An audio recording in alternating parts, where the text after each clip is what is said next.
Last week you argued for 40 minutes about something that cost less than dinner. You cannot remember what it was, but your partner can. Here is what was happening in that room. One of you looked at that purchase and saw a number going down.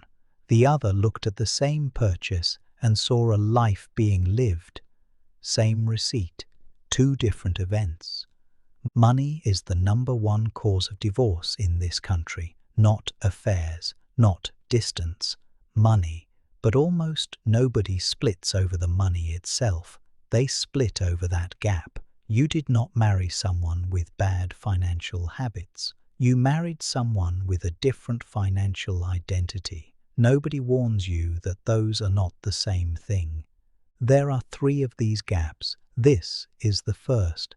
Every person carries a money identity, a set of beliefs formed long before you met each other about what money means and what it says about you. You did not choose it, you absorbed it. Some people grew up watching money run out. They remember a specific year, something got sold or given up or quietly not replaced, and the adults in the house stopped talking at dinner. Nobody explained it to them. They worked it out anyway. What they learned is that money is precarious. It disappears if you are not careful, so you hold it, protect it, never let it drop too low. For those people, watching the balance fall does not feel like arithmetic. It feels like danger. That is not irrational. It is a learned survival response doing exactly what it was built to do. Other people grew up watching money cause tension. There was enough of it, or nearly enough, and it still poisoned the house. Every decision turned into an argument, or worse, into a silence that lasted days. What they learned is that money is a source of pain, and the sane response is to enjoy it while it is here. Because all that worrying did not save their parents, and it will not save them. For those people, saving everything does not feel like discipline. It feels like a cage, like postponing your life for a future that is not guaranteed to arrive. Neither of these is wrong. Both make complete sense from the perspective of the person holding them. So here is what happens at your table. One of you buys something, the other reacts, not to the item, but to what the item means. The buyer experiences that reaction as control or judgment or being treated like a child. The other experiences the purchase as carelessness or as evidence that the future does not matter to you. Both of you are responding accurately. You are just responding to different events. This is why the argument never ends. You cannot resolve a disagreement about a purchase when the disagreement is actually between 2 philosophies of life. The purchase is not the subject. It is only the most recent occasion. Here is the part almost nobody says out loud. The money in the account is neutral. It has no meaning of its own.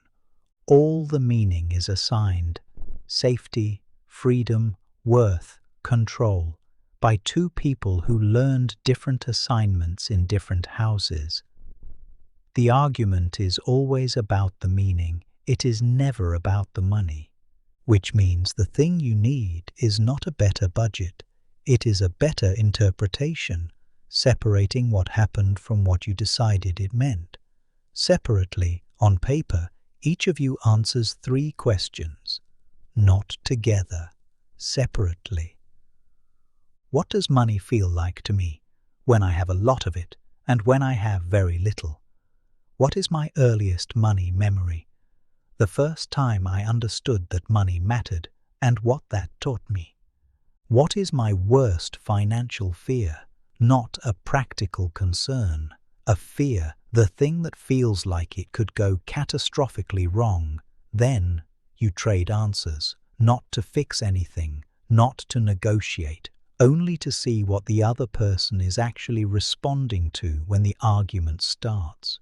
It is very hard to keep fighting someone once you can see the fear behind their position.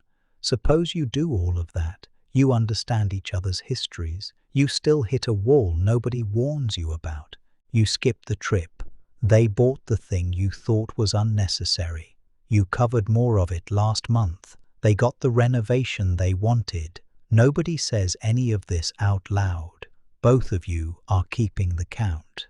That is the scoreboard, the private accounting each person runs of who has given up what, and it is not petty, it is the completely rational output of a question nobody ever answered.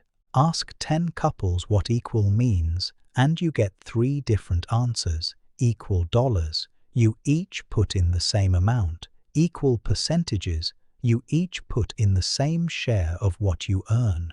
Equal sacrifice, you each give up something that costs you the same, relative to what you have. Most couples have never picked one, so each person quietly defaults to the version that reflects their own contribution most accurately, and then measures the other person against it. Say one of you brings home $6,000 a month, and the other brings home $3,000. Rent is $2,400. Split it equally and you each pay $1,200. That sounds like the fair one. It is the one most couples land on without discussing it. But look at what it costs each of you. $1,200 out of $6,000 is a fifth of that income. $1,200 out of $3,000 is 2/5. The person earning less is handing over twice as much of their life for the same roof. Split it proportionally instead, and the higher earner pays $1,600, the lower earner pays $800, and now it costs both of you the same share. Same rent, same apartment, same 2 people. 2 completely different definitions of fair, and both are defensible. That is the entire argument, and none of it is about rent. Neither of you is cheating. You are each running an honest calculation on a different measure. The totals were never going to agree. This is how 2 people with the same income, the same expenses, and the same goals can still fight about money every single month. The fight is not about the numbers. It is about who is carrying more. And while that question stays unspoken, you will both keep counting, and you will both resent the count. There is an enormous difference between saying, "I feel like I have been carrying more of this lately, and I want to know whether you see it the same way," and saying the identical thing as an accusation. The content is the same. The posture changes what happens next. Treat the disagreement as information rather than as an attack, and you get a completely different conversation out of the same sentence. Name the standard before it becomes a grievance. Sit down and answer one question out loud with real numbers about your actual situation right now. What does equal mean in this relationship? You may not agree immediately. That is fine. The point is that the standard stops being invisible. Once it is spoken, a disagreement becomes a calibration, something 2 people can adjust together. An invisible scoreboard cannot be adjusted, it can only be resented. Every couple has a financial silence, a topic, or a few that are off limits. Not officially, nobody ever agreed to it. It just built up over years of conversations going badly. It usually takes one of 3 shapes. Sometimes it is debt. One person is carrying something the other does not fully know about. The surrounding silence has become load-bearing. Touching it would destabilize something that currently feels stable. Sometimes it is an ambition. One of you privately wants to leave the job, or start something, or move, but the financial size of it feels too large to say out loud, so the ambition stays private and comes out sideways instead, in spending that creates conflict without ever naming its real source. Sometimes it is fairness. One person earns considerably more. Whether the split should be equal or proportional was never actually decided, so one of you carries resentment about an arrangement nobody agreed to. It costs you twice as much. The direct cost is that a problem which could have been solved stays unsolved because it is never acknowledged. Debt that could have been addressed gets larger. Two ambitions pull in opposite directions, and nobody can explain why the money never seems to work. The indirect cost is bigger and harder to see. The silence takes up room. It creates a region of the relationship that cannot be entered, and that region does not stay the size it started. It spreads. First, you cannot discuss the debt. Then you cannot discuss next year because next year touches the debt. Then you cannot discuss the house or the job or whether either of you wants a different life because all of those roads run through the same closed room. Couples end up believing they have grown apart. Often they have simply run out of subjects that are safe. And every year you do not say the thing, saying it gets more expensive, because now you are not only naming the thing, but you are also explaining the years of not naming it. Silence does not protect a relationship. It defers the bill with interest. Most financial silence is built out of things that are not true, saying everything is fine when it is not, agreeing to an arrangement that feels unfair, behaving as though the debt is not there or the ambition does not exist. If it is not true, do not say it. That is a very old rule, and it is harder than it sounds, because the easy version is honesty performed for somebody else. The hard version is honesty with yourself in private before anybody else hears a word of it. And it is not honesty to accuse. It is honesty in order to see the thing clearly enough to work with it. Privately, write down the one financial topic you least want to raise with your partner. Do not share it yet. Just name it to yourself. Then answer one question about it. What does this cost if it remains unsaid for another year, another 5? What gets worse? What gets harder to undo? What quietly stops being possible? The conversation is uncomfortable, and the discomfort is real.